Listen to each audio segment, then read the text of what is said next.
లోపల పెట్టు. నమస్కారం. నమస్కారం. రండి. రే భద్రాచలం ఇట్రా. నమస్కారం అండి. నమస్కారం. టైం చూసి వాళ్ళు నా పీకన కూడా వస్తున్నారు.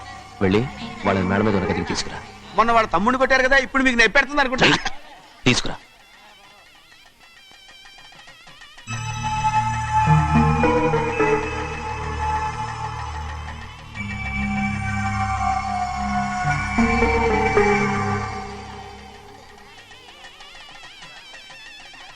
ఇప్పుడు నన్ను ఏం చేయమంటావే?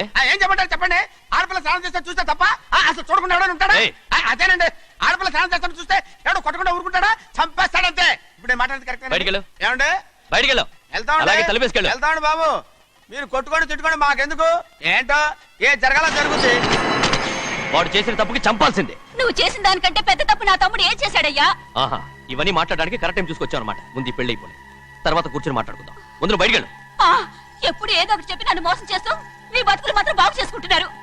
అయితే నన్ను ఏం చేయమంటావు? ఏం లేదయ్యా, నా తమ్ముడు నీ కూతురు మీద మనసు పడ్డాడు. చెప్పుతో కొడతారా కుక్క?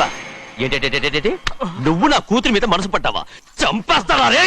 తప్పే ఉందయ్యా, నువ్వు నా మీద ఆశపడలేదు, అలాగే వాడును. ముందు నీ కూతుర్ని నా తమ్ముడికి పెళ్లి చేస్తానని ప్రమాణం చేయి. ఆ తర్వాత నీ తమ్ముడికి పెళ్లి చేసుకుని నీ మామ ఆస్తి మొత్తం కాజేసుకో. నేనేం అడ్డురాను. నువ్వే బావి వరస లేని కుక్కవి. వీడి బతుక్కి నా కూతురు వరస. కొట్టానంటే మొహం చెడ్డే అయిపోద్ది. ఏ వాడికి ఏం తక్కువ? ఏంటే తక్కువ ఎక్కువ అంటున్నావు? నీకు తెలీదా? నీతో జాతి తక్కువ కుటుంబం వీడ ఉంచుకున్న దాని తమ్ముడు. ఇదిగో నా నోటి నుంచి బూతులు రాకముందే ఇక్కడి నుంచి వెళ్ళిపో. ఆహా, నేను జాతి తక్కువదానైతే నన్ను ఉంచుకున్న నువ్వు జాతి తక్కువడు కదా? నీ కూతురు మాత్రం ఏంటి? హంతకుడు కూతురు కదా? గోడ పుట్టిన అక్కనే చంపేశాడు కూతురు కదా? ఈ విషయం నేను బయట పెడితే నీ కూతురిని కూడా ఎవడో ఒకటి ఉంచుకోవాల్సిందే. అయినా నా తమ్ముడు పెళ్లి చేసుకుంటానన్నందుకు సంతోషించు. ఏంటే వాగుతున్నావు? కర్మ ఎవరికి బాబు.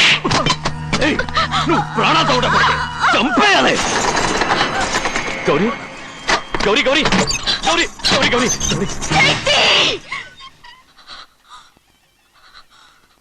ఈ పెళ్లి జరుగుతుందని కళ్ళ కూడా అనుకోవద్దు. గౌరీ గౌరీ నన్ను క్షమించు. వీల్లేదు,